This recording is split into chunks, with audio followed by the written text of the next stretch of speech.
Quem foi Moisés? Vamos conhecer a história impactante da vida do profeta Moisés. Antes de conhecer a história de Moisés, se inscreva no canal e deixe seu comentário. Moisés, o legislador. Moisés foi um grande estadista. Ele estabeleceu as bases legais, civis e religiosas. Ele também foi responsável por transformar um povo acostumado com a escravidão a se comportar e agir como uma grande nação. Além disso, ainda é um dos autores da Bíblia. Entre os grandes feitos de Moisés destacam-se: abriu o Mar Vermelho, elaboração e aplicação do sistema de leis de Israel, fundação do sistema religioso do povo de Deus, separação e regulamentação do sacerdócio como ofício, construção do tabernáculo, formou o serviço de inteligência e militar, viu as costas de Deus, escreveu os 5 primeiros livros da Bíblia, levou o povo até a entrada da Terra Prometida. Esse breve resumo mostra o tamanho da importância de Moisés para a história de Israel. Na época de Jesus ainda existia a herança de todo o trabalho realizado por esse servo do Senhor. Além de sua importância política e religiosa, Moisés também era um grande profeta e fala com Deus face a face. Deus usou para libertar um povo da escravidão e conduzi-lo a uma terra prometida. O Senhor, o Deus dos Hebreus, enviou-me para vos dizer: deixai ir o meu povo. Êxodo capítulo 7 versículo 16. A vida de Moisés. Moisés nasceu num momento terrível para o seu povo, os israelitas. Eles viveram no Egito por centenas de anos, tendo se estabelecido originalmente lá quando seu ancestral, José, havia sido governador do Egito sob o faraó anterior. Em total contraste com seu modo de vida privilegiado durante a época de José, os israelitas haviam sido escravizados e sofriam sob o domínio de seus senhores egípcios. Para aumentar esses problemas, o faraó ordenou o massacre de todos os meninos israelitas, porque estava preocupado com o rápido crescimento da população. A família de Moisés estava determinada a salvá-lo da morte. Por um tempo, eles simplesmente o esconderam, mas logo ficou claro que precisavam de um plano diferente. Bebê na cesta. Joquebede, a mãe de Moisés, elaborou um plano ousado para salvar o seu filho. Ela colocou-o num cesto tecido que podia flutuar. Ela cuidadosamente escondeu a cesta entre os juncos do rio Nilo e designou Miriam, a irmã mais velha de Moisés, para vigiá-lo secretamente. Para o horror de Miriam, a filha do faraó, que tinha vindo tomar banho no rio, vislumbrou o cesto. A princesa enviou a sua escrava para ir buscar o cesto e descobriu o bebê hebreu. Movida com compaixão, ela decidiu salvar a criança. Movendo-se rapidamente em ação, Miriam se aproximou e perguntou à princesa se ela gostaria de uma mulher hebraica para cuidar do bebê. Isso foi acordado e então Miriam rapidamente trouxe sua mãe para conhecer a filha do faraó. Um acordo foi feito permitindo que Joquebede cuidasse de Moisés e ela foi até paga para fazer isso. Criação híbrida. E assim foi que a sua própria mãe israelita cuidou de Moisés. Quando ele era mais velho, sua mãe o levou para a filha do faraó e Moisés tornou-se seu filho adotivo. Foi neste ponto que a filha do faraó formalmente nomeou o menino Moisés, que significa eu o tirei da água.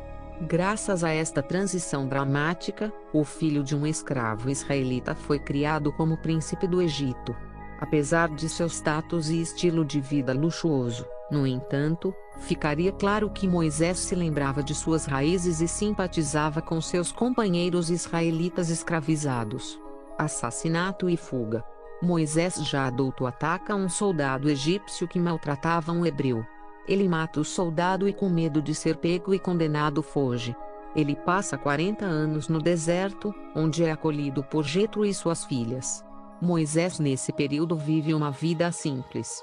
Casa com uma das filhas de Jetro e ajuda o sogro nos trabalhos. Passaram-se vários anos e Moisés era agora um homem adulto. Um dia, testemunhou um egípcio a bater impiedosamente num escravo hebreu. Enfurecido com essa injustiça e crueldade, Moisés resolveu o problema com as próprias mãos. Quando ele pensou que ninguém estava olhando, ele matou o egípcio e enterrou o corpo da vítima na areia para esconder as evidências.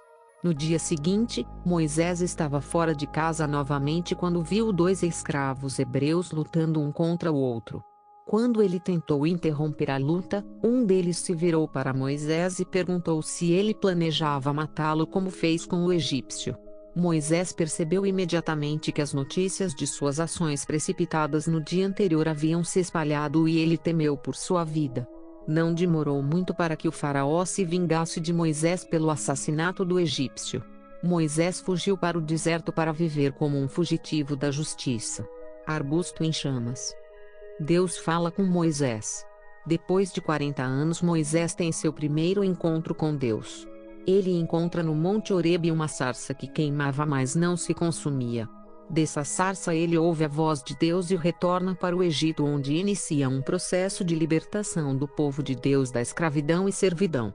A vida no deserto era totalmente diferente da existência mimada de Moisés durante toda a sua vida como membro da família real egípcia. Ele finalmente chegou à terra de Midian, onde descansou perto de um poço. Depois de um tempo, 7 filhas de um príncipe e sacerdote de Midian foram ao poço tirar água para os rebanhos de seu pai. Tudo estava bem até que alguns pastores locais apareceram e expulsaram as mulheres. Moisés salvou o dia intervindo, afugentando os pastores e dando água aos rebanhos para as mulheres. Quando a notícia de seu heroísmo chegou ao pai, ele convidou Moisés para uma refeição e o recompensou com uma de suas filhas, Zípora, em casamento. Moisés se reinventou como pastor e com Zípora criou uma família e viveu feliz por muitos anos. Moisés estava muito relutante em assumir esta nova missão. Ele estava com medo e também preocupado com sua capacidade de falar com o faraó. Deus disse que Moisés podia levar o irmão Arão para falar. Então Moisés voltou para o Egito com sua esposa e filhos. Arão se juntou a eles no caminho e os dois se encontraram com os anciãos dos israelitas no Egito, ganhando seu apoio. Mas os irmãos tiveram menos sorte quando se aproximaram de Faraó, declarando que Deus queria que os israelitas fossem libertados. Faraó recusou-se de imediato, dizendo que não conhecia nem obedeceria ao seu Deus, nem deixaria o povo ir. Em retaliação a esse pedido ousado, o faraó instruiu seus condutores de escravos a pararem de fornecer palha aos israelitas para a produção de tijolos. Eles foram forçados a coletar a palha para si mesmos, mantendo a cota de produção de tijolos a mesma de antes. Incapazes de acompanhar essa carga de trabalho, os israelitas se voltaram contra Moisés e Arão, culpando-os pelo fardo adicional. Pragas e êxodo. Moisés e Arão não desistiram. Eles se aproximaram do faraó novamente, desta vez com um sinal milagroso. Moisés jogou seu cajado no chão e ele se transformou em uma cobra. Os mágicos do faraó realizaram com sucesso a mesma façanha, entretanto, a cobra de Moisés comeu todas as outras cobras. Apesar disso, o faraó ainda se recusou a permitir que esse incidente mudasse de ideia. Uma sucessão devastadora de pragas se seguiu quando Moisés implorou ao faraó para deixar o seu povo sair do Egito. O rio Nilo se transformou em sangue, enxames de rãs, mosquitos e moscas desceram sobre a terra, o gado do egípcio morreu, os egípcios foram atingidos por furúnculos e atingidos por pedras de granizo, um enxame de gafanhotos dizimou as plantações e a terra foi envolta em trevas. O faraó se recusou obstinadamente a dar o sinal verde final até a última praga, a morte do filho primogênito de cada família que não pintasse o sangue sacrificial de um cordeiro no batente da porta de sua casa. O faraó finalmente cedeu depois da morte do seu primogênito. Ele exortou Moisés e seu povo a sair e os egípcios encheram os israelitas de presentes para a viagem enquanto eles partiam. Pouco depois da partida dos israelitas do Egito, Faraó mudou de ideia. Ele reuniu suas forças para recapturar os israelitas enquanto eles estavam acampados perto do Mar Vermelho. Moisés levantou a vara ao mar e Deus separou a água, permitindo que os israelitas atravessassem. Quando as forças egípcias os perseguiram, eles foram destruídos quando as paredes de água caíram sobre eles, afogando soldados egípcios em massa. Os israelitas tinham sido verdadeiramente libertados. Moisés toque com seu cajado nas águas e elas se abrem para o povo passar. O exército de Faraó morre afogado, pois ao passar pelo Mar Vermelho as águas voltam ao seu estado natural. Com isso inicia uma nova etapa na vida do povo de Israel e na história Moisés. Moisés passa agora de libertador para líder do povo.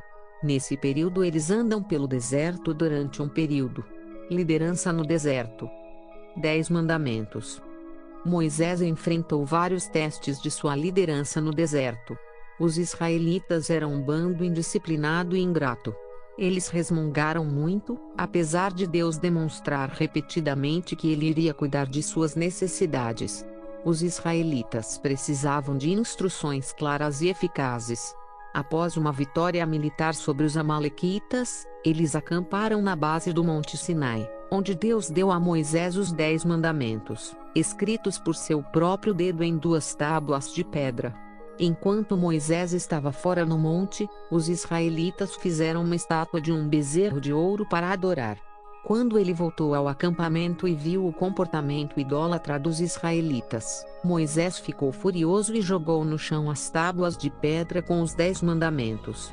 Moisés subiu a montanha mais uma vez para implorar a Deus que perdoasse os israelitas. Sob as instruções de Deus, Moisés teve que fazer uma substituição das tábuas dos 10 mandamentos. Moisés permaneceu na montanha jejuando, orando e conversando com Deus por 40 dias. Quando Moisés finalmente voltou para baixo da montanha, o povo ficou aterrorizado porque seu rosto brilhou com a luz da glória de Deus. Moisés e o povo. Moisés teve muitos altos e baixos com o povo no deserto. O povo agia com muita ingratidão diante de tudo que Deus fazia a eles. Devido a esses momentos, Moisés chega a se exceder em fúria e perde o direito de entrar na terra prometida. Quem foi o pai de Moisés? Moisés era filho de Amram, era neto de Levi, o filho de Jacó. Portanto, Moisés era bisneto de Levi, um legítimo levita. Amram também é um patriarca reverenciado no Islã. Existe uma citação no Alcorão que diz que Deus escolheu a família de Amram para que dela surgissem muitos sacerdotes e profetas. Como morreu Moisés? A história de Moisés é repleta de fatos sobrenaturais e mistérios. O mistério mais intrigante sobre a vida de Moisés é a sua morte. Moisés morreu na velhice, porém sua morte é curiosa. Ele foi conduzido até uma certa parte de um monte. Seguiu e subiu só o restante do percurso. No alto do monte ele vê a terra prometida e morre. À primeira vista não existe nada de estranho. Porém o problema surge quando o assunto é o corpo de Moisés. O corpo de Moisés nunca foi encontrado.